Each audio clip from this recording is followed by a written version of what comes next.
Welcome to the CFG Gamecast, episode number 35, a weekly podcast created by gamers and streamers alike to discuss the latest gaming topics from the previous week. We stream a new episode on Saturdays and release it on podcast services like Apple and Google Podcasts, Stitcher Radio, and Podbean, as well as iHeartRadio, which am actually surprised about. But definitely show us some love and follow us or like us on CFG Gamecast on Twitch, or one of our respective Twitch channels. I am Mr. CFG Games himself, Davis Green, and with me are two of my awesome co-hosts. I got Lex over at This Is Lex. How are you doing? Yep. I'm doing really good. Catching up on some sleep. Had a little bit of a weird week, but doing pretty good. How are you doing? I am tired, as always. So I guess that's normal. That is normal for me, so that's good. Yeah. Did you play anything new? Anything exciting? At least this week. I know it's been kind of like a meh week for you. So yeah, it has been a little bit of a meh week. I played some DBD.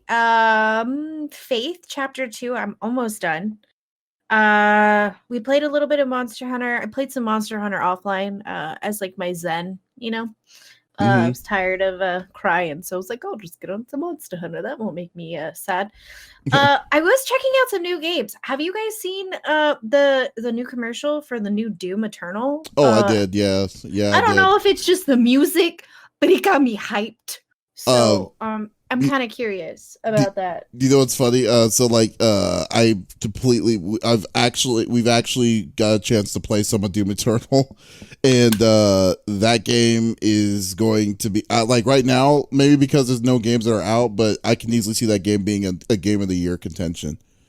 Really? Easily, yeah. Surprisingly to say. It looks so good, yes. Smitty. Yes. It looks so good. The music? The music is what makes the Doom games a Doom game is that music that's coinciding with what's going on in the game, and everything in that game, the feel of it, the what you have to do. I mean, the mechanics are a little bit different. Like they actually added some interesting new mechanics to the game that they switched up to it. But and then also to get if you need more health or you need to get more armor, you have to do specific things to get it, which is really cool.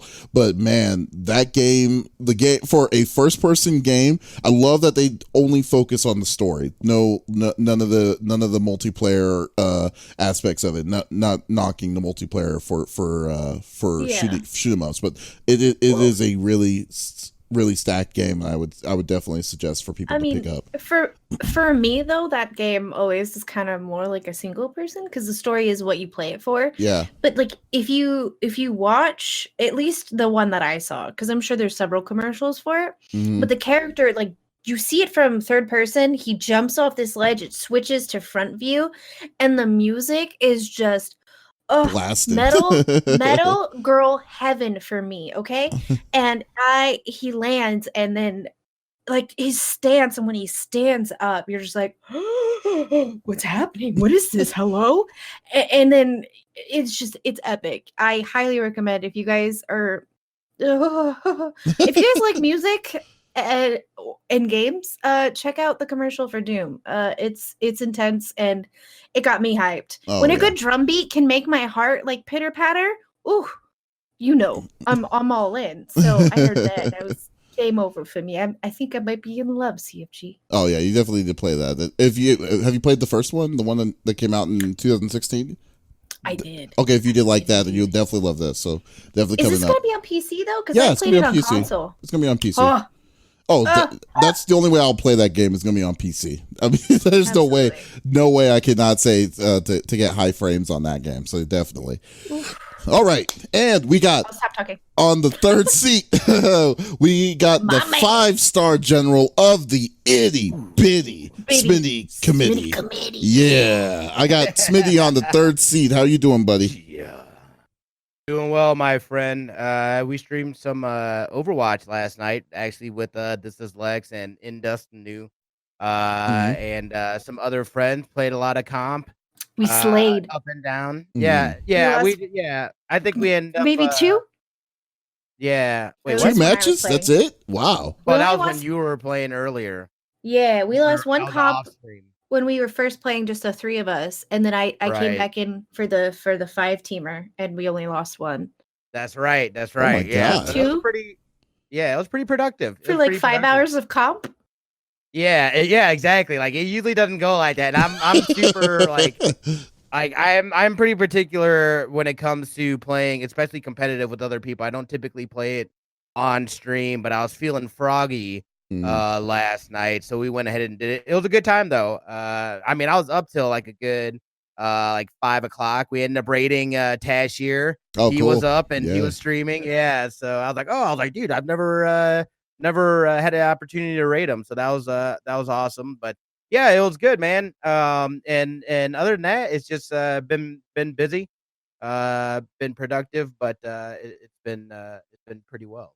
That's awesome. That's cool, man. That's awesome to hear. Like I've been you know, it's funny, like I for some reason I don't know what it is for the but like I had this RPG bug that I wanted to finish up this one game called Indivisible, and I've just I was been watching you. Yeah, I've been man, I'm close to the end. I grinded a little bit today. I decided not to stream it because it's basically the boring stuff, which is basically trying to finish Right. the side stories and all that stuff. So I was like, okay, I'll just do this on my own casually. And then I realized I am probably wanting to platinum this game because like I'm at 80%. I am at 80%. I am so close to finishing it all up. So I might as well I'm like 3 or 4 trophies and I'm going to go do it. So I'm probably going to do some more of it tonight. And hopefully finish that up so I can just say, hey, done. I got my platinum for the year, so I hit my quota for that.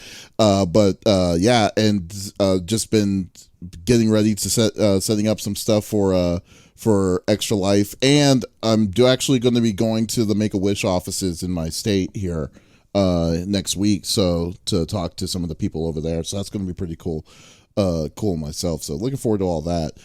And we also got a 4th new member as well. You won't be able to see her, but she's definitely there. She's lurking in the midst of the stream chat. She will be our permanent CFG Gamecast moderator. We got Faye, aka Pompadour Princess, in the deal too. So it's definitely she's definitely around. How you doing, Faye? Good. I'm hiding in here. just Probably creeping. a good thing I don't have a camera because I'm not wearing pants. Well, first off, I'm very comfy right now. Maybe we aren't either. First off, You're right. What kind of like if you did have a camera and then you have you have like a pants cam, the lower half cam, it'll be very interesting to Yeah, be no, like, there's no face cam. It's just the floor and like half my butt. Yeah, it's like all or nothing, basically. That's fair enough. All right. But anyways, let us get to it, and let's go through the rigmarole. So basically, what we do is each of us picks a news topic of discussion within video games from the previous week. The topic would or could be about a specific game or something that happened in the gaming industry, period. And we also don't want to talk about it ourselves. We want you, the community, to be a part of the conversation. If it's something cool, Faye will be moderating live on the chat, and then if she finds something that's interesting, she'll point it and she'll be a part of the podcast and the conversation. So definitely, we encourage people to be involved. So let's get down to it. So, like I said, Lex, you go first. So what are you bringing to the table? So it's not game specific, it's games in its entirety. So if you guys don't know, China, besides Hong Kong, they have a censorship. So Google, Facebook, they do a censorship on pretty much everything that anyone in China is consuming on the internet. There are debates as to why. We won't get into that necessarily because that's kind of goes into the political aspect of things. But the kind of loophole for years since its existence was Steam. Steam could be, you could play any games. You indie creators in China could create and put out content on Steam. And so Steam for all of these years has been a platform that China didn't censor up until now. So I'll read a little bit of the article that we have PC gaming is big in China, and so is Steam. It's not officially approved to operate there, yet millions of Chinese gamers use it every day. Simplified Chinese is the second most common language used on that platform. Chinese developers are flourishing through Steam, and major international publishers are intensifying their efforts to cater to that market. Valve itself is looking to capitalize on that extremely lucrative market as well. Right now, the Steam situation in China is muddy at best. As Steven explained in an in-depth report on censorship, Steam, and the explosive rise of PC gaming in China, the Chinese authorities tightly regulate video games in the country, yet Steam has somehow escaped scrutiny, and nobody seems quite sure why. Perhaps working on the assumption that this state of affairs can't hold forever. Valve is working with Chinese gaming company Perfect World to launch an officially sanctioned version of its storefront in the country. Steam China's just going to be a much better experience for Chinese customers. Local servers are all localized content, so it's different in that it's just a service targeted at the Chinese gamers, as opposed to right now where Chinese gamers are coming to Steam, but it's outside of China and they're assessing. Mm-hmm. We want Chinese customers to have a really high quality access to Steam games, and that means getting a set of games approved through the appropriate channels and a service that is local. The servers that are right here, they can have fast download times and features make their quality life better. Now, here's the problem. As of right now, again, like I had said, China hasn't really been able to censor Steam, and nobody knows why. It's just one of those things that it kind of, like it said, it's for whatever reason, scrutiny hasn't come to Steam yet in that market.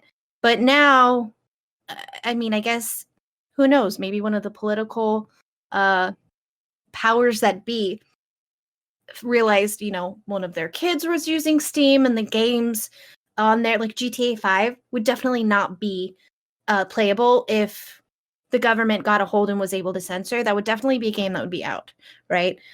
And so basically now what China is saying is we're going to make our own Steam, and everything is going to have to be pre-approved. So like, are they saying specifically now, is Steam themselves being a part of this process, or is it China as the Chinese government as a whole is basically saying, hey, we could do that too but just in China itself, and then they're going to force Chinese companies to go through them?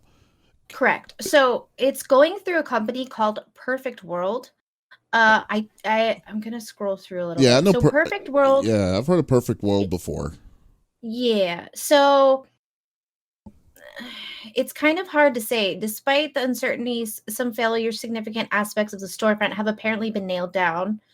Yeah, they already have a list of games that are approved. Like Dead Cells, okay, Subnautica, Unruly Heroes.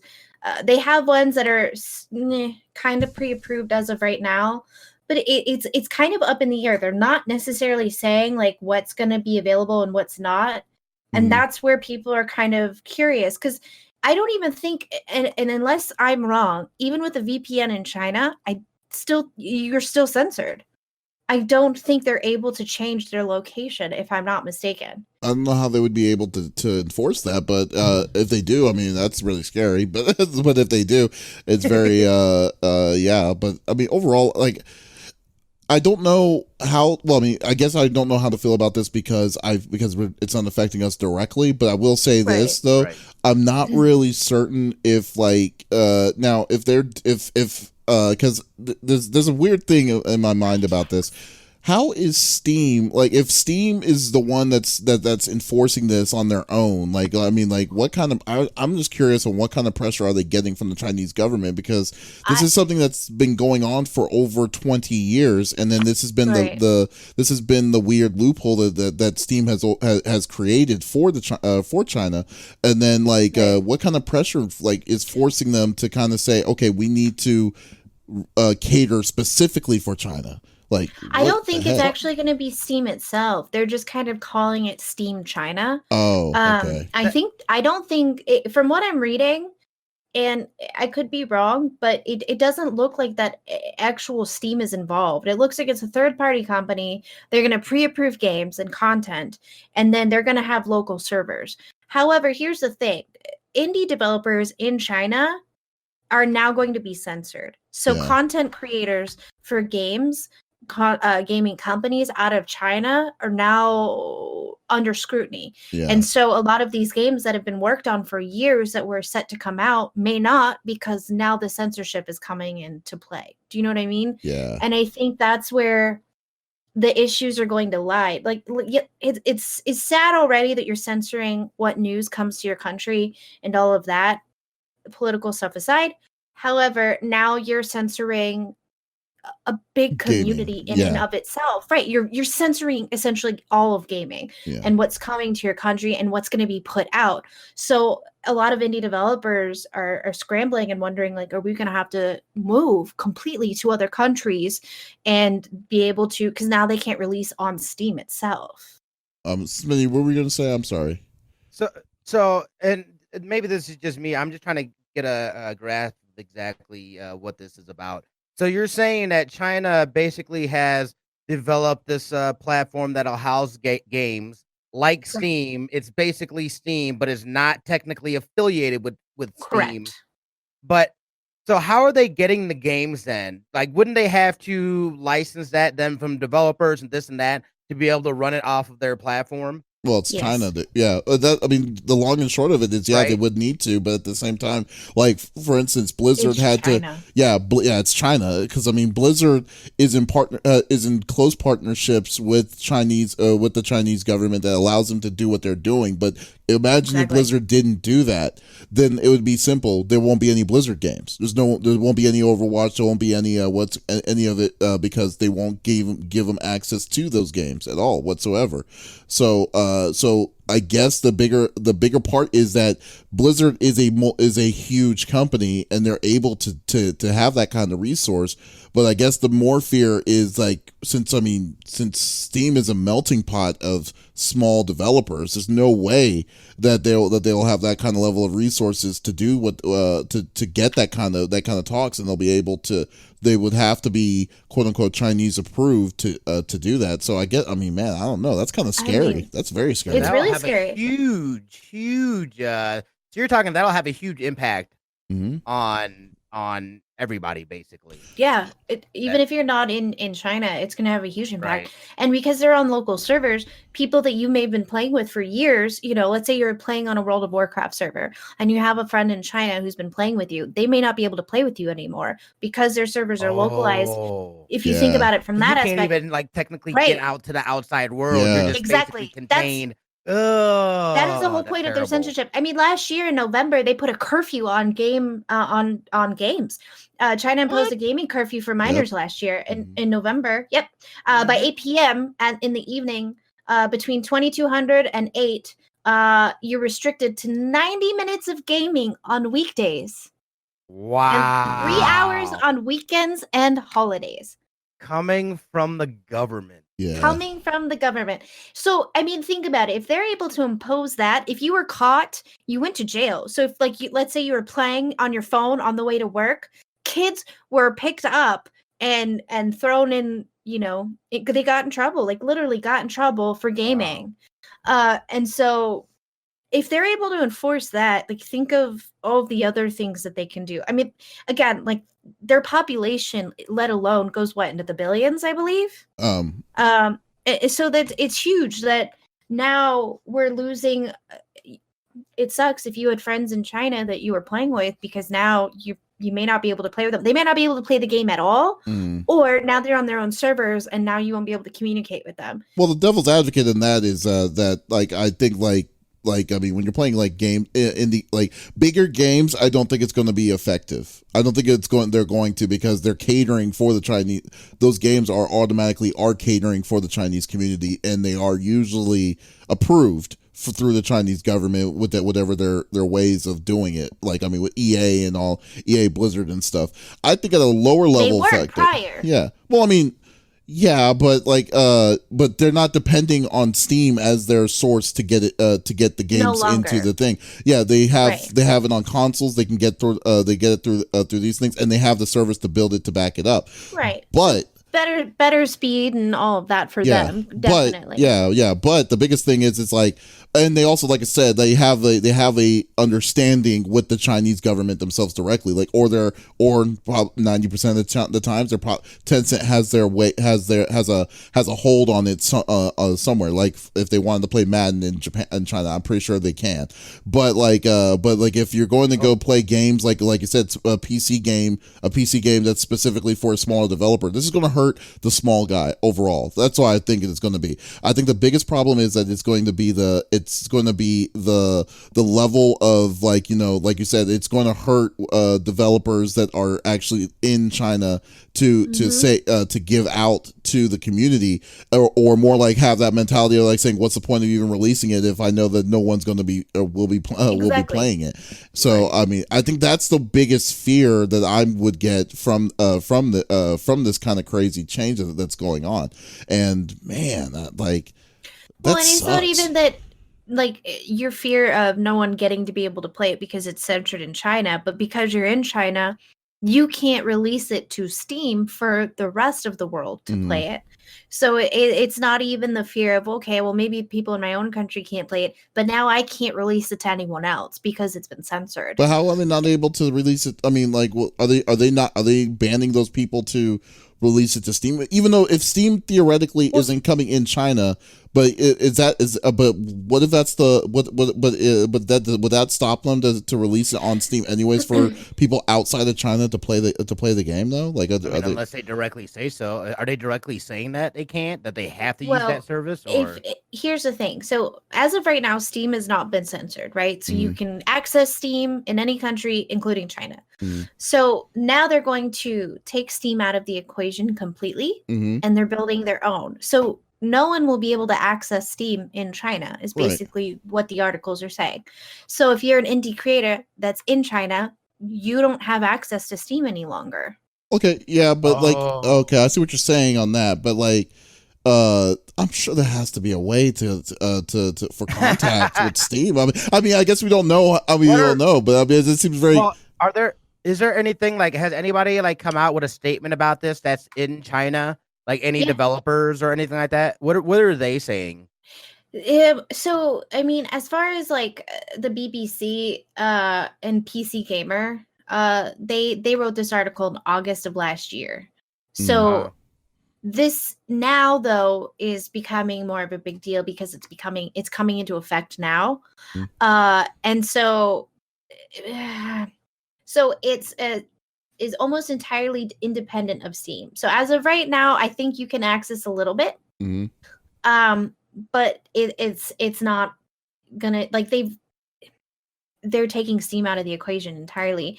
But it looks like indie developers are panicking. Yeah. As of right now. Here's the thing, though, it's hard to get statements because I tried looking and digging deeper. But because of the censorship, I think people are afraid to speak up. Because even the indie developers that they talk to, they're not saying who they are, right? Yeah. And so that kind of gives you a bigger idea of, well, if they're not saying who they are and they're stating in the article they're purposefully not stating who they are, they're trying not to get in trouble. Do you know what I mean? Yeah. And because there's such an air about it, right? The censorship, it's a big part of what's going on in China. You can't really speak negatively about things like that because that could get you in trouble. It could get you shut down. You know what I mean? And so it's sad. Yeah. It's in its entirety, it's just really sad. It is. It's unfortunate. Man, well, hopefully we'll stay. Well, yeah, I'm sorry to cut you off there, but no, you're fine. Definitely stay tuned. We'll definitely keep an eye on that. I really definitely love to be checking out some more with it. So that'd be awesome. Yeah, because the article that I'm going off of right now, they've added to it since August. So it's starting to go into effect. Things are happening, and it's sad. Yeah, is what it comes down to for me, at least. Sounds good. All right, cool. Okay, let's go. Whatever, Smitty. But anyways, Smitty, I missed him. you're next up. What do you have to bring to? What are you bringing to the table? Yeah, I've got a story that's gonna tug on your heartstrings a little bit. I thought this was a pretty crazy and interesting story. Let me get a napkin. Yeah, no doubt. But it turns out I already got the box of tissues next to me. I'm ready. So this is a Chinese company, but what they did was, and there's a video we'll be able to I'll pop up here in a second as well. But what they did was, here I'll just kind of read a little bit of it. In 2016, Jiang Ji Sung's 7-year-old daughter Nayeon died of an incurable disease. 3 years later, the South Korean mother was reunited with Nayeon, sort of, in a virtual world created for a televised documentary. On Thursday, the Monghao Broadcasting Corporation shared a clip from the special documentary titled "I Met You" on its YouTube page, with the footage cutting between the real world and virtual one, which we'll show you here in a second. Essentially, what they did was they went like 8 months. They took this stuff from her daughter that passed away, and they built a model of this child. And they created this space and they created this world. And what they did was they took the mother in a virtual, reality, put her in a headset and whatnot, and she was able to go in and essentially interact with her daughter again. That was that had passed away. Absolutely unbelievable. Hold on, let me pull up the video real quick. That's insane. But I think it is absolutely insane. I mean, like, it's totally. It says that full screen is unavailable. Well, here, I'll just pull it up here. But yeah, I mean this totally is like Black Mirror stuff. You know what I mean? Where look at this. Oh, your reaction alone. Oh man. Yeah. Yeah. Like literally it's, don't get me wrong, I think it's really cool what they're able to do with this, but in a way, does that kind of make you feel it's a little bit cruel too at the same time? Well, I think it depends on how you and again, I think in like reading within its article too, there has to be that. Listen, this person has accepted that their whomever their loved one had passed away, and that they're just having this opportunity to be able to experience them almost like a memory in this virtual world. I think it's incredible. I think it's absolutely, like, I think this would change so much for people that feel guilt when people die or this or that. It'll give you that opportunity to at least, kind of relive this. And not only that, but technology wise, this shows, like, I mean, I can't imagine they're saying that there's other companies also that are working on this technology, basically taking people's memories, building these virtual avatars, if you will, of us that we can interact with, essentially preserving. I mean, isn't that the fountain of youth? Is that not immortality? It starts kind of hindering on that. What was that? The one show on HBO? Oh my god, Oz. No. Oh my gosh, Westworld. Yeah. That's what. It reminds me of Westworld, and being able to essentially transfer ourselves into these digital avatars. You know what I mean? Like, is that is it you? I don't know. And like, what kind of stuff will that create? But I thought it was incredible. They did a documentary. It's on their YouTube channel. Wow. Let me post this article in here. I thought this was really interesting though. And I mean, just being able to see the raw emotions, to be able to, from a avatar that they built digitally, to be able to invoke a reaction from a person like that, that's absolutely moving. And it would be interesting to see, how that may help people in the future. Or I don't know if that helps to grieve. I think that's actually kind of, I don't know, man. That's a really gray line. I mean, because theoretically, you're right. You can see it. You're seeing it with the glass half full, but I'm seeing it half empty. Like, I feel like if you're going to get in a situation where you create a world of a person that you found that you loved, and then now can use like the virtual world to be, because like if you see the video, that mom is trying to hold her child, like, and that is incredibly, like, and then she is like uncontrollably crying because it's like Yeah. you're bringing I feel like you're kind of bringing that kind of pain back. I mean, in your heart that the person passed away, but yet you're bringing that back. I mean, towards that, like that pain is still there. That's not. I don't think it's going to help with grieving. I think it's actually going to help. Kind of, you'll remember that yeah, this is your loved one that you missed, or that you miss very dearly, and then you're just going to be in this world that is computerized, because there's going to be a limit to that with that computer, with that AI, or that computer like realizations and stuff, that like you're going to, once you hit that wall, it's like, man, I don't know, I feel like that this is something I agree with personally, in my opinion. I mean, what do you think, Lex? Oh man, wow. Were you crying? Not yet. You're holding it in. So here, I'll play both sides. I'm watching the video with sound, and that was a bad idea. So, I personally lost a friend. He was murdered, and I was supposed to be with him that night. Oh, wow. And for someone who holds a lot of guilt in that aspect, it's okay, Opie. I would absolutely love to see him again.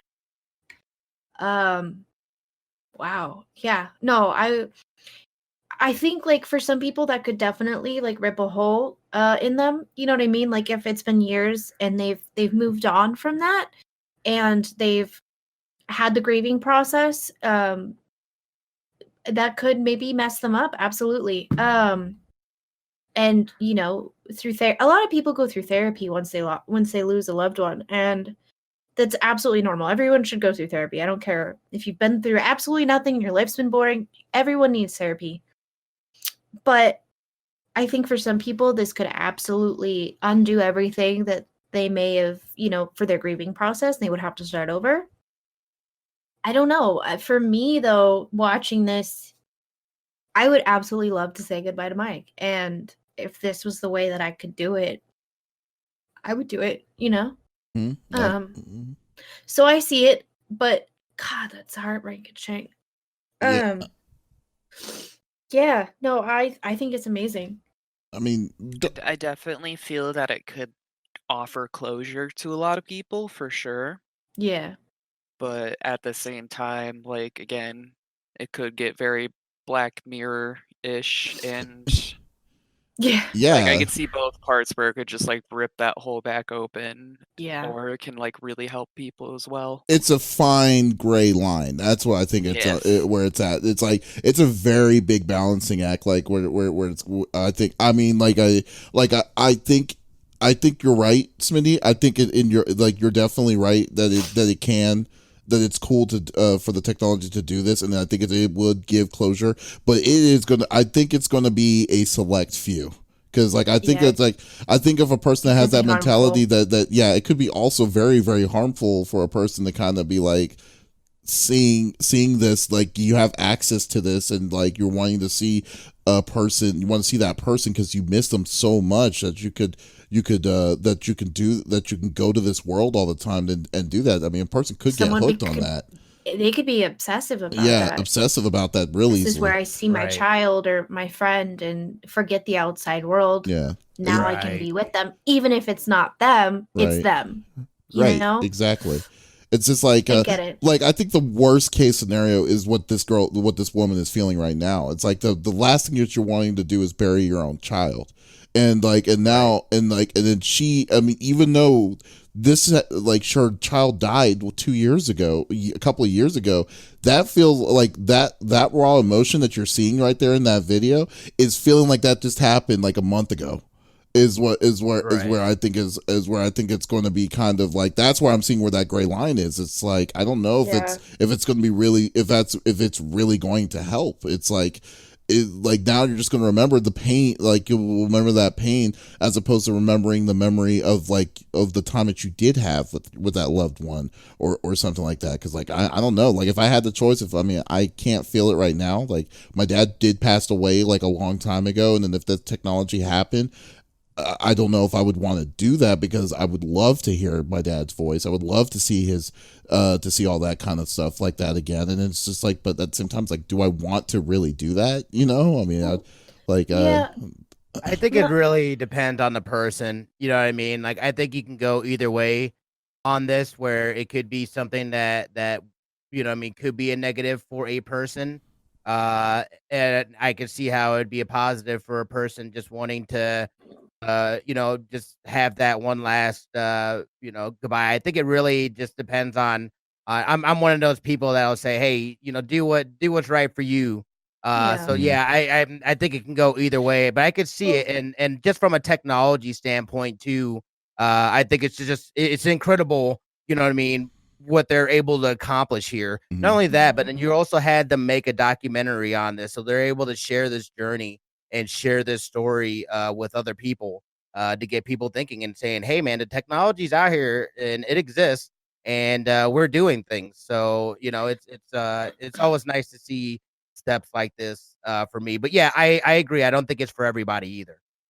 Well, and at this point, it's not like everyone can do it, right? Right. Yeah. This is not something everyone can do. But I'm gonna also throw this out there. We have home videos, right? I can go back and look at videos of my mom and my dad. I would have to bust out some sort of like VHS and rigmarole it, but I can still see those memories if I want to. Because a lot of times, like, we romanticize things in our minds about how something went down and how something happened. But this isn't necessarily showing an exact memory. But if this continues, I mean, you could definitely send in like a home movie of, a loved one, and they can take what they see in that and put it into VR for you if that's something that you really want to do. And I don't think, it's not for everybody. But I don't think people who can't handle it are going to be the ones that step forward and say, I want to do this. You know what I mean? Because it's definitely a mindset you have to be in to say, yes, I want to see my loved one again in this type of format. Right. But how is it different than, you know what I mean? The home videos kind of aspect. I think in that aspect is that you're right. Home videos is more like a memory of something that happened or something that you did experience, but it's but you're watching it outside of that view, like in a third person, outside into it. They built a world around the character themselves. Like, you're going to actually like if you say something or whatever, however the code is, because the girl was talking back to the person themselves, so you're going to be interacting instead of dealing with, instead of watching with the memory. It's kind of like it's like saying, when it's like, hey, if you're wanting to watch a baseball game, it's like watching a baseball game to actually being in the game is a night and day difference. And I feel like that's the kind of point of views that I would think that they would be approaching towards that, because it's just, I think it's very delicate when it comes to something like that. When you go to those kind of points, excuse me. But what's even interesting though to me is like, I think when I saw it, when I was looking at the chat, I think General Davis was asking a good he's question. asking about personalities. Yeah. So so when General Davis says the real question is, how will they get the personalities of the lost loved one right in the VR? It's like, if they are, it's algorithmic. I mean, like, could they imagine? Like, you could imagine that if they decide to say, like, if they have true AI to and then you implement these memories, this information that you give the AI to get that to get to that point, that you're going to make an artificial human to interact back with you. I don't think that's helping you remember that person at that point, because it's not that person at that point. It's just a person that knows the memory, but and then the person that's reacting to the memory, but then it's making algorithmic decisions to reply back on how that person could possibly reply back to you. That's not a memory at that point. I mean that. No, it's not. That's a Yeah. new experience. And that's where that gray line is coming into effect. If it's what you're describing of Lex, I would have no problems with that. But I don't think Right. that's. But what I'm assuming, what I'm kind of going by is that like. I think they're building these. I'm assuming They're from this building video, they're off of building that. off of that, and I think that that's where I don't think that that's healthy for someone that's grieving to go to get to that point. Because now you're not just seeing a memory, they're responding back to you. Right. Right. Yeah. It reminds me of, I don't know why, but like Bicentennial Man, when I like when Oh, you first yeah. played the video, Mhm. like that's what like went through my head. I don't know why, and like I had to look it up, and I'm like, oh, he started out as a robot, but here I don't know, like I mean, then you kind of bring up like the aspect of like if this goes closer and further, you know, and you are able to do this, and this is the future. Like my question is like the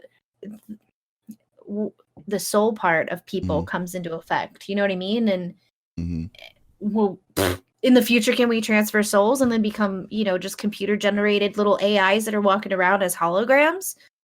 I hope not. Do I want to live forever? No. I don't know.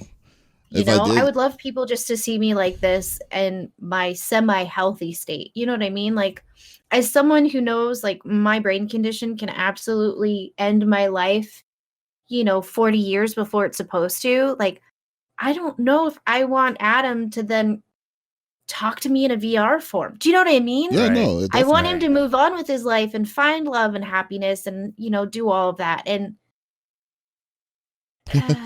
Yeah, I don't know. I see the benefits, but I also see like I don't want my family to do this. yeah. See that? I don't. Now at the beginning of this, it was like, oh, this is really I cool know, now I'm technology. kind of But then like, now, when you start I don't seriously know. thinking about it, it's like, I don't know if that's a good idea. What about you, Smitty? Yeah, Like- no, that I mean that's yeah. Oh, sorry. go I ahead, was gonna Ben. say, like what Smitty mentioned earlier, kind of gets a bit like Westworldy almost, where And we've That's seen what it reminds me Westworld. of. like I how real is this person at this point? Yeah. That's where it's that's that gray line, man. It's like we started like with common AI doing this kind of thing. Now we're talking about the human condition, and this is a gaming podcast. So I don't know. You should watch that, Lex. By the way, you should absolutely watch Mhm. Westworld. No I shit. Absolutely need to see that I show. know, Yeah. I know. It's here's the thing. I'm gonna do what I did with Game of Thrones. I'm gonna wait till it's like almost the last season of it when it's confirmed, and then I'll binge the whole thing. You know what? I'm so happy I did that with Game of Thrones. How Westworld's going though, it just seems like it's so random though, because like first season it was one kind of era, then the second one it was the next different kind of Yeah. era, and then the third was like, okay, we're just gonna do mass hysteria.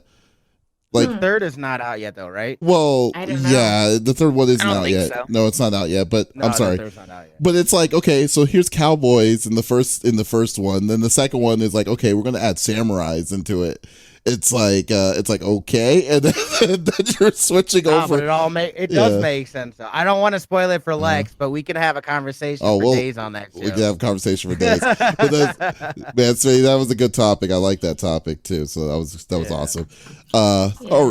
Yeah. All right. So the last topic is going to be my topic, and it's going to be a follow up because, like, it's funny because, like, when we did the discussion, it was literally 2 days before they did stuff right, kind of. Mhm.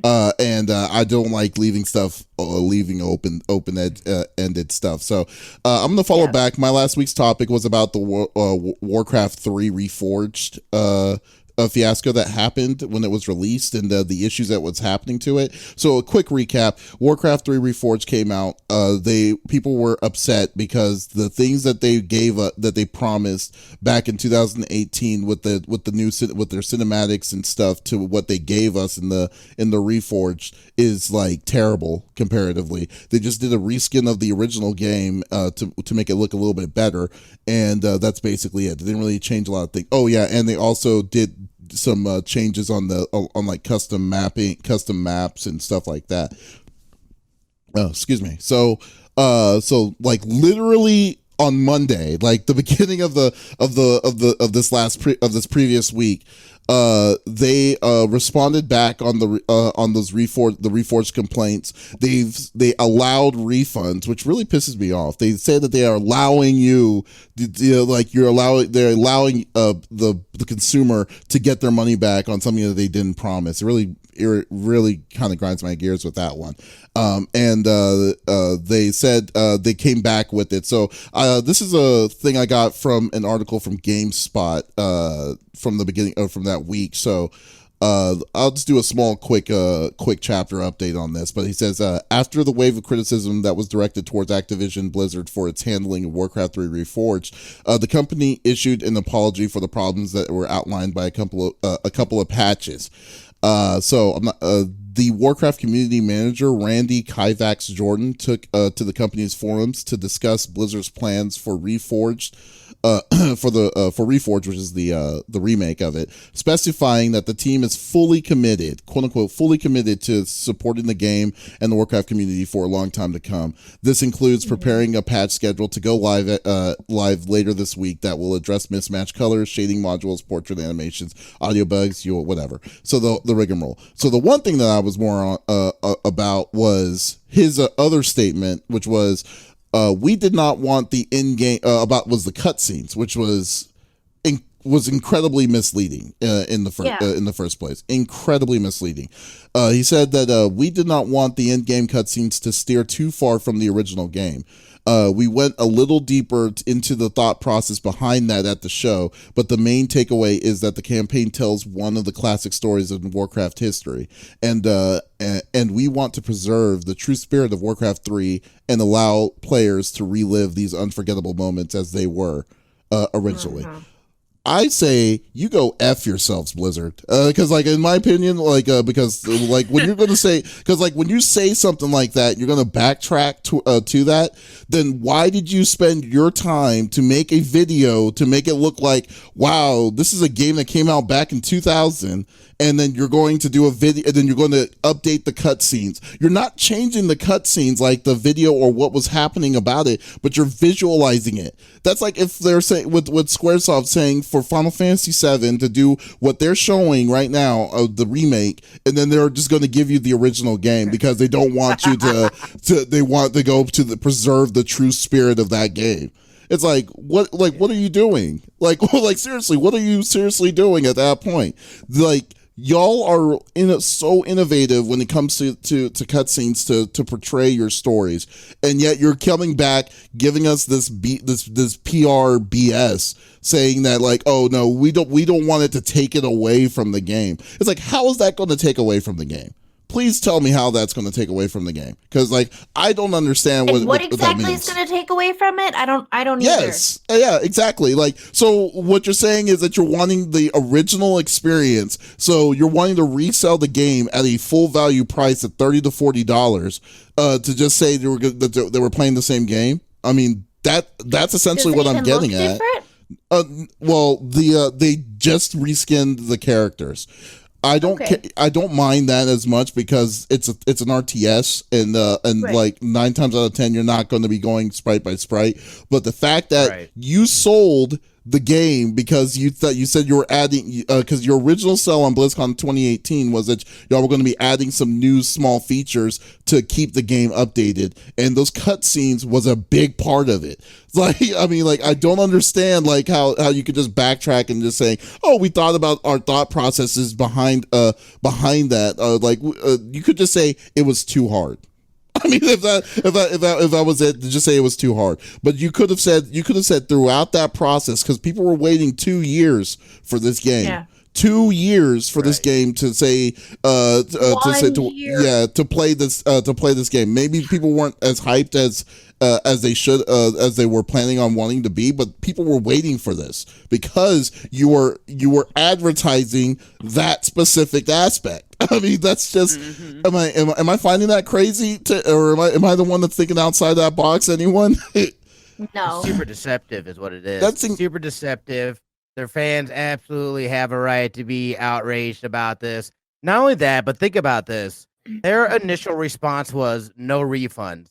That is an a-hole move out the gate. Then you're gonna come back and give me this BS of, we got a lot planned for the future. It's like, look, you sold this game day one under these false pretenses. People didn't want the crap that you were shoveling out, and then you tried to block them from getting their money back. And then you want to say, well, we got to, you know what that reminds me of? There's a very you know what it is. I know of Anthem. It reminds me of Anthem.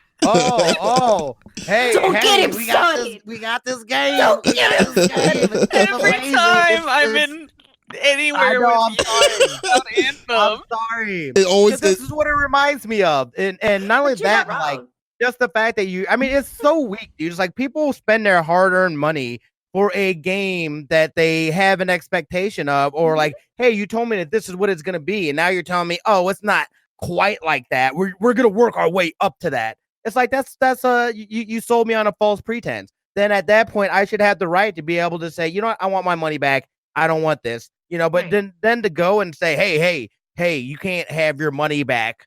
Hold on. And then they had to say, took a day or two of backlash, and they said, oh yeah, you guys can have your money back. Here you go. My bad. Yeah. That just says a lot about Blizzard, dude, and how they operate and how they continue to operate and how much they really don't understand their fan base or what's going on. Again, we kind of discussed this the last episode too, where there were corporate and higher end changes that were made, and usually when something like that happens, you start having that culture, that environment starts changing, and we're getting to see that now. What really matters to them, and it's sad. It's a shell of what it used to be, but the writing's on the wall. Yeah. I'm sorry. Go for it, Lex. No.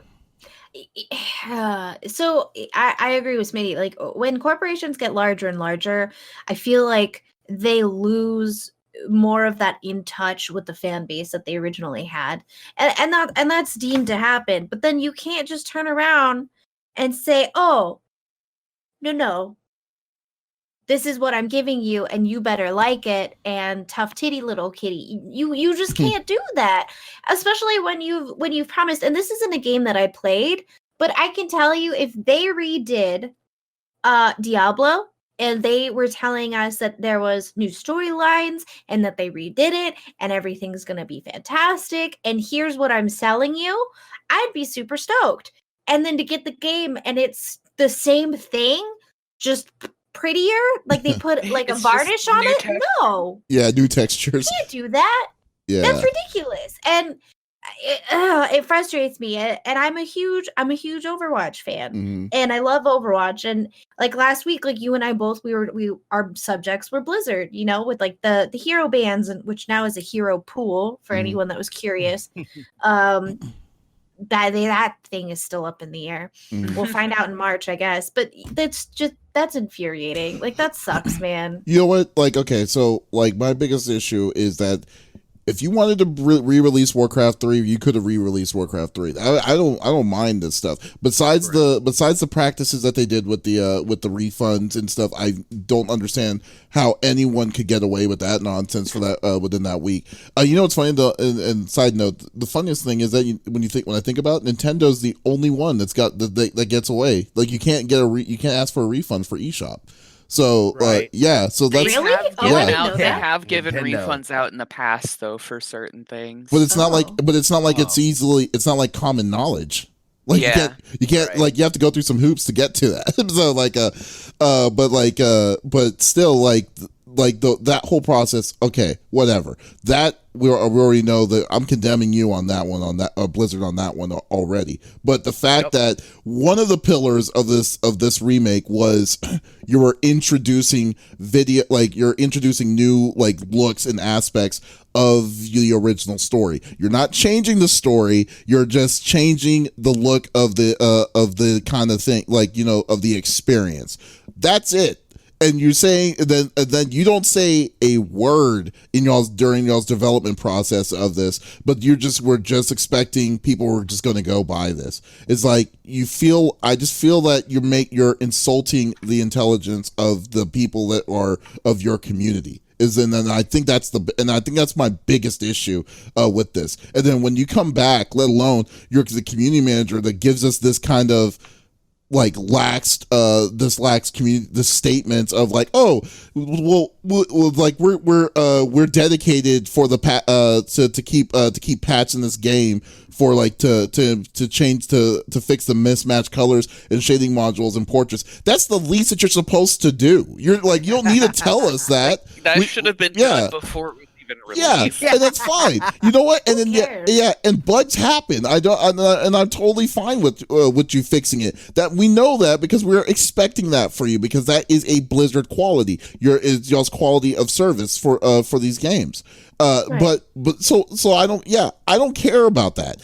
I care mostly that you deceived your public. You deceived your community towards this game itself, and then you thought that y'all were going to get away with it was going to be y'all were going to get away with this simply. You just basically shined a made a polished turd out of something that came out a long time ago and try to resell up the value of it, but by yet hyping him up by showing him something completely awesome, and then just totally say that y'all change y'all's mind on it. It's like, can I ask a silly question? Yes, what? So in their apology, were they saying that they are actually going to add the new features that they had promised? No. Or did they not even, they just glossed over that whole fact and they're like, oh, we're going to fix the colors. Yeah, that's it? They basically just said, okay, we're going to still patch the game. That's all. That's what they said that they're agreeing on. But what does patching mean? Well, patching means what exactly? Updates. What do they mean by that? Just like, you know how Tuesday there's always an update on the Battle.net servers and stuff. Absolutely. That's what that means. It means that's what they're going to do. It's like they're just going to do regular maintenance on these things. So I mean, it doesn't address the issue at all. That's not going to address the issue of the fact that they're not doing. They didn't want to cut the they cut the videos out completely that they were promising initially. So yeah. So it's the same game, and they put gold on a turd. Yeah, essentially, that's exactly what they basically do. So yeah, I mean, for me personally, I mean, I know it's not going to hurt them in any way. Oh, I'm sorry, what were you going to say, Faye? At the original point, like the original turd was perfectly fine. Still, it's like it was. Right. They've just made the game worse by association with this like remaster that's just been nothing but empty promises. Yeah, well, that's exactly what. And then now, what I'm more worried about is that now, since I know that the upper management staffs are a lot different, it's not like what I grew up with Blizzard. I mean, I don't know if I'm going. I might just stop with Blizzard games, to be honest with you. I mean, not because of this specifically, but just the pool of like basically the story that's been told about what's been going on with Blizzard themselves as a company. Like, like overall is the whole title, and it sucks. It's because like I don't. I'm kind of like where you are at with Pokemon, Faye. So like I was just like. I mean, I still love Pokemon. They did have like the DLC stuff they announced. That they DLC was basically said they're fixing a lot of the stuff that they originally said they weren't gonna do. Yeah, but no, yeah. So like they originally said there wasn't even gonna be DLC. They said they weren't gonna be adding more Pokemon, but now they're doing all of that with because they saw DLC. How much money they were getting from that. Maybe once all that's out, it's gonna be more like what we all like envision this one to be. Yeah, so I mean, yeah, it's like it's gonna suck because I love Diablo. I really love Diablo. Hey. Like, yeah, I mean, I played Diablo 3 even when the time when it was really, really crappy, and then like, and I still played it after. I was still banking on it. In fact, I was playing Diablo 3 when it first came out on Switch last year. And I loved it. Like. I'm going to miss Diablo 4 because I am like I'm not going to deal with this. I'm going to see how they're going to if they shape up, because I'm tired of companies giving these dumb apologies and then they're just saying and then yet they're not going to change it. They're just going to be like ho hum, you know. So no, I'm just going to take it out of my wallet and just not there. I know it's gonna be harder for y'all too with Overwatch and Overwatch 2, but still, I'm done. No, like, I'm a little worried. I already stopped playing Blizzard games. I kind of gave up with them like at the end of last year. I know a few people that like are the same everything way. they do, like it's just like they just keep making everything worse because it's not really Blizzard anymore. It's Activision Blizzard. It's all like right nowadays. I mean, no, this is. Yep. I think this is. I mean, dude, like the restructuring that they did with Blizzard itself initially, they have to admit some sort of level of fault. It's not just Brian Kotick. It's not like they have a new change because Brian Kotick and Blizzard has been around for a while. This isn't a brand new association. They've like the CEO stepped down like just last year. Of, but is it him saying it? You know what I mean? He could be getting handed a script, and this is what you have to say, and it's very possible. Contract, very possible. This is what you have to say, and you cannot go off script.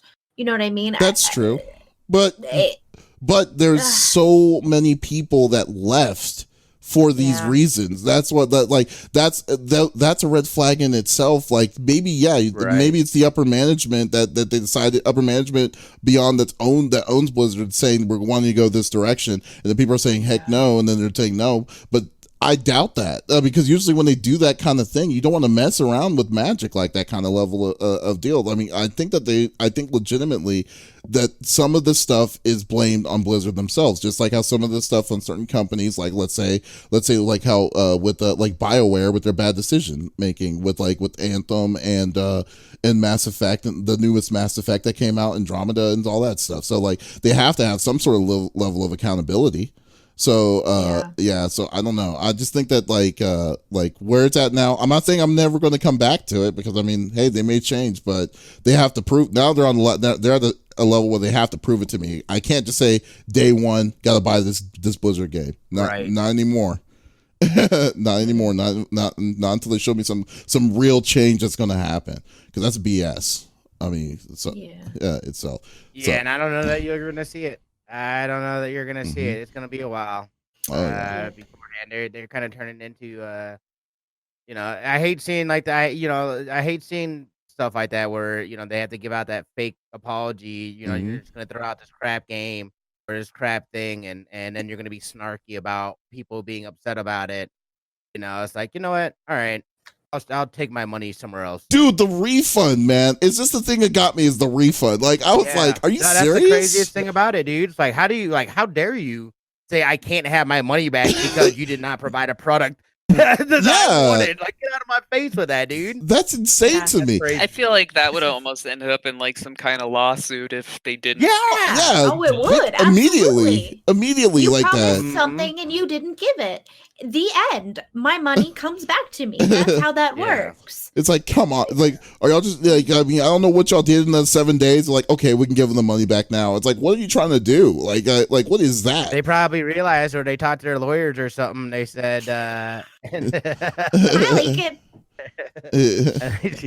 They said, no, that's, you guys can't legally do that. Like, what are you doing? Yeah, I mean, just whatever. Money back. They said, just kidding, guys. Man. We apologize about that. Here's what we're gonna do. Nothing. We're gonna continue to give it normal updates, though.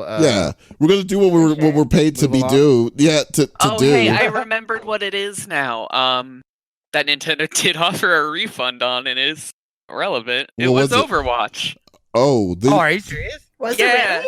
Because when Overwatch came out on the Switch, it was right after all of the Hong Kong stuff and China stuff with Blizzard. Gotcha. Oh, okay, I see. So they ended up offering refunds. People got mad. Yeah. They had to do it. And they had to do a special. Like I said, there's not a place where it's like, say, it's that you have to go through hoops to get refunds through Nintendo. Yeah, it's possible. For sure. Yeah, it's possible, but it's not easy. That's what I'm saying.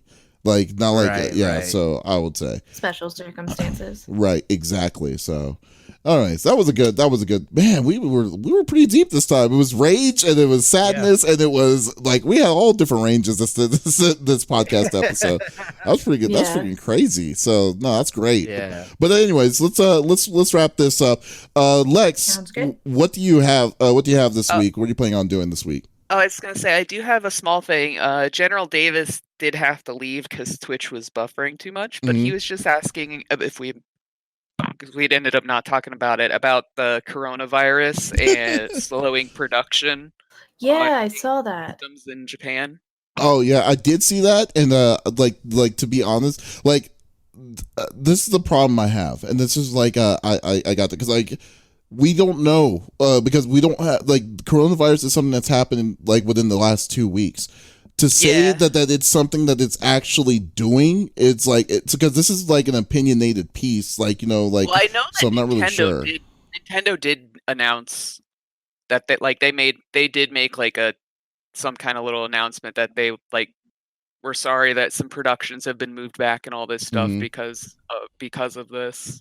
Yeah, but like I feel like if anything, it just is more attributed to like the whole crunch in like the gaming industry than anything else, where like they're so pressed for these deadlines rather than just having the product done when it's done. Right, and I don't think that it's something that would correlate to the coronavirus themselves, because like it's like I said, this is only happened to me for 2 weeks. To say that they're going to be massively delaying certain games, like I mean, like just this last week, one of the games I was actually anticipating to playing in March, Fairy Tale, got delayed to June, and I was like, oh, you got to be kidding me. I don't think it was because of the coronavirus. So it's like it's because it was because of full productivity. I think other things are at play specifically with it. So I did look at that article. I did read it, and but I wasn't really sure if I could say that if definitively that it was because of the virus itself. Yeah, there's probably going to be delays, but I just don't think we have enough information to verify that it's because of that itself. Is where I was at. So the article that I was able to pull up real quickly, just in general, it said the majority of its manufacturing done in China. Nintendo said it was inevitable that production shipments of its Nintendo Switch and Joy-Con controllers would be delayed in Japan due to the coronavirus outbreak in China. But as far as like game delays, it's not really saying anything too much about that. But as of right now, because of the coronavirus, that the Switch and Joy-Con controllers might be delayed for Japan, but it doesn't seem like it's going to be affecting anything else as of right now. I'm sure they'll come out with a statement if it does, but yeah, just to quickly cover what Davis was talking about. It seems at least right now, if anything, there might be like a small production delay on like hardware, physical not production, necessarily software. Right. Yeah, I feel like anything game related that's going to be delayed was going to be delayed anyways, and it's hard to say that because of something like the coronavirus that's why. A lot of the game delays they already announced anyways at the top of the year, you know what I mean, before that even hit. Yeah, so there might be some more too. I still stick by the fact that they may be trying to figure out if they're gonna release on PS4 or just wait and do it on the next gen. Very true too. Working on both. I totally agree. So Lex, what are you doing the rest of this week? Well, you cut out just a teeny bit. What was your question? I'm sorry. What was that? What are you streaming? What are you playing on streaming this week? Kind of the same schedule. I think we're gonna mix it up just a little bit. I've got a family thing to go to right after this. But I'll be on this weekend playing some games. So if you see me on playing some Monster Hunter, hit me up. Monday, of course, we will do Monster Hunter Monday. Tuesday will be Spoopy Tuesday. Wednesday, I think we're gonna mix it up a little bit. I'll get back to you guys on that. We might be doing a charity stream. Cool. Because the Aussies, they're still on fire, y'all. It's still happening? I would love to donate. And the thing is not a lot of people are doing charity streams anymore. So I would like to kind of close that gap and help out because, wildlife organizations, they still need a lot of help. And so whatever I can do to help, I would love to. So I think Wednesday we're going to do a charity stream. And then Thursday, I think we might play some Monster Prom. So if you like cheesy dating apps for adults, you're going to love it. Yes. If you guys enjoy the voice acting that I do with Jay Tizzy, it'll be full blown with Monster Prom. So come on by. Yeah, full week, man. Me, I'm like, I want to stream whenever I want. That's not including the outside work. I am doing voiceovers for people, so I've got a few things to do. So if you need voiceovers for your stream, let me know. Stuff and things, man. That's awesome. Stuff and things. What about you, Smitty? What you up to this week? Oh, I'm sorry. Sorry to cut you off. What is your Twitch? Like What's your Twitch, Mine? Lex? Yes. Oh, this is Lex with underscore. So this underscore is underscore Lex. And of course, we have our co-host, Miss Opie. She'll be there. Yes, nice. She's down here. All right, good. Smitty, what do you got? Yeah, so we got a new episode. We'll be recording episode 4 of LAN Parties on Monday, and that'll be dropping on Wednesday. I'm working on the videos for those as well for the YouTube channel. Other than that, though, we'll be streaming again probably Thursday. I might mix it up and do single player game, and then obviously Friday is for Overwatch. So I'll probably get to. I'd like to. I'm gonna work with Kitty Chaos as well because I told her I'd contact her and I haven't, but we're working on putting together a Overwatch event or tournament or something like that within our communities. It'll be open up to everybody. So stay tuned for details on that stuff. That's gonna be hot. Other than that, though, yeah, just doing works and things, living life and whatnot. What about yourself, buddy? Okay, well, like I've been a little bit back on the streaming, but I'm coming back slowly but surely. But I definitely, I'm gonna be finishing up. I think I'm gonna try finishing up Indivisible tonight. So nice. So definitely want to check that out. Go to CFG Games. And Sundays we're probably going to be playing some more Monster Hunter World on PS4. So if you definitely want to, you could definitely, anyone's more than welcome to join us. We'll be playing some awesome hunts this week. I'm going to need a debate on what I'm wanting to stream. We have some games that are currently under embargo right now. There's a game that I want to play badly on stream, but I can't say it yet. But hopefully I should be able to by the end of the week. And if we can, I'll definitely want to stream it. So that'll be pretty cool. Nice. So definitely stay tuned on that as well. And also big thanks to Faye checking up on the chat as well. So Faye, I know Faye, you stream. Yeah. And are you planning on streaming this week too, Faye? After this, I'm gonna go wash a whole bunch of dishes. But then I think I'm gonna come back. I've been very inconsistent with streaming. I'm still.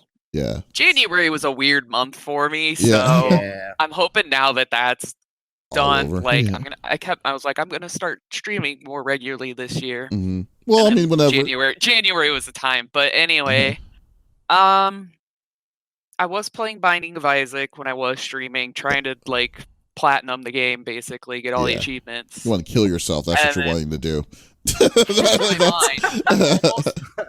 All I've got left are like 2 easy ones, like 2 easy achievements, and then ones that are essentially luck based, because it's like you have to have just this many items that do this thing in one run, and it's like, we'll see if I ever. That is a crazy platinum. I know that for a fact. So it has 403 achievements right now. Wow. Yeah, it is a crazy platinum. I wanted to try and get it all done before the new expansion comes out this year.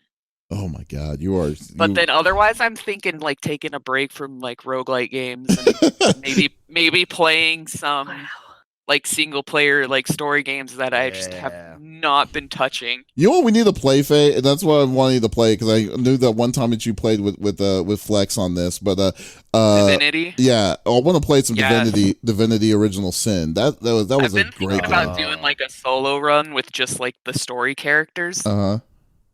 I'll see. I'll be good. Thinking about doing that too. Yeah, we should definitely do that. That'd be pretty cool. So definitely check Faye up on Pompadour Princess. Definitely, I'll need to start making commands too inside the chat. But anyways, we can run this off. But guys, thank you so much for watching episode number 35 of the CFG Gamecast. Definitely, if it goes a long way to give us a follow or a like on any podcast services. Definitely give us a thumbs up if you like what you hear. We're on every Saturdays in the evenings time. So we'll be back next week with a brand new episode, and I would love to have y'all a part of the conversation. So this is Davis, Lex, Faye, and Smitty signing off. Y'all have a great night. Bye, guys. Bye.